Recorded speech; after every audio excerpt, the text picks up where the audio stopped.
It's fair to say I had a healthy dose of skepticism opening up this game. After all, this is a game caught in the intersection of two very different game genres. On one hand, this is a horror game, which is pretty obvious from fear being right there in the title, and effective horror games constantly suggest a sense of danger.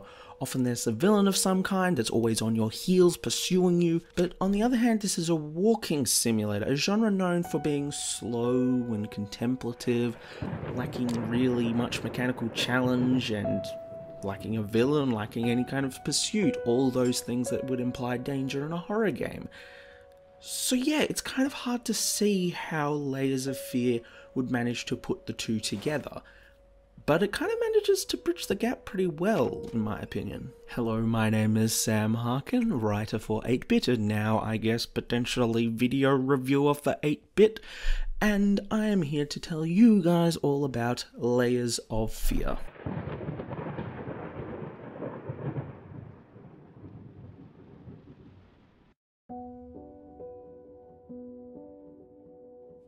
You play as a painter trying to finish his magnum opus, and as you go through the story you learn about his past, about the terrible things that he has done to his family and his declining mental state and alcoholism.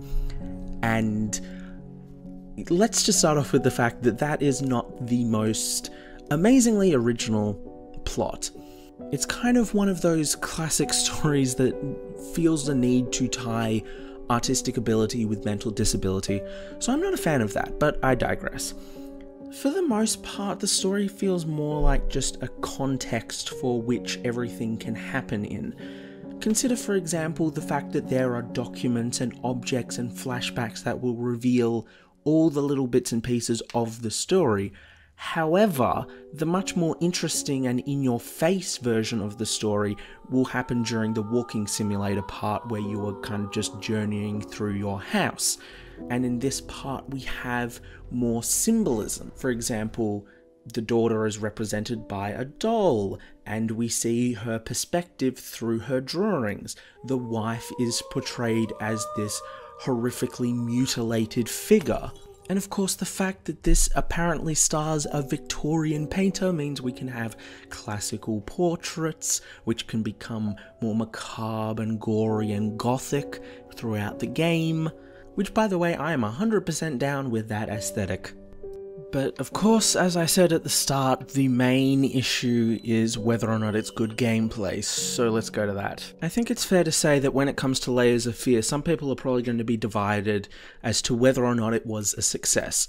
In my personal opinion, I thought it did fantastically, and in part, the reason that I really enjoyed it is that it simply is a very directed experience. Now, some people will immediately say to that, isn't it better to be disorientated and not know what's going on? And I would argue that in this case, it's kind of like a haunted house. You know scares are going to be coming, but you don't always know where they're coming from. So yes, this game does have jump scares. It has a couple of, oh, there's someone behind you kind of situations.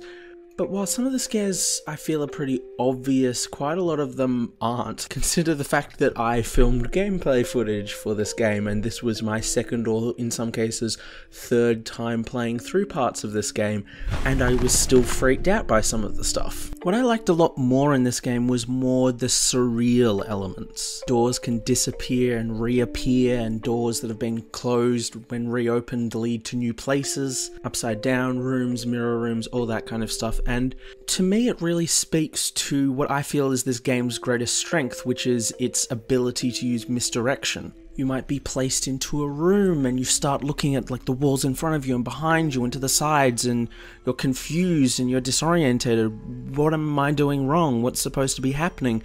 And it's only when you like look up or look down that you see what you're supposed to be seeing.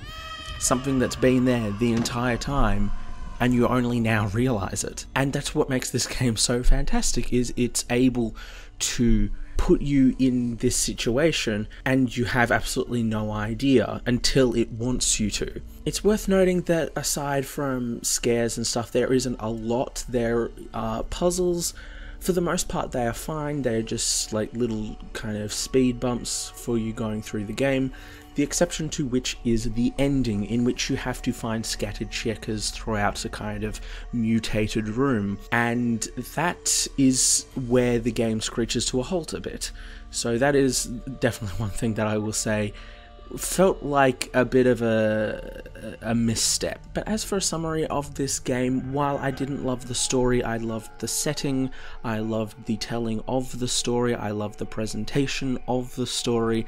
What it really comes down to is whether or not you are comfortable with the gameplay. If you want something that is challenging, this isn't going to be your game. If you want what is essentially a trippy, surreal, haunted house in a video game format, this might be something that is up your alley.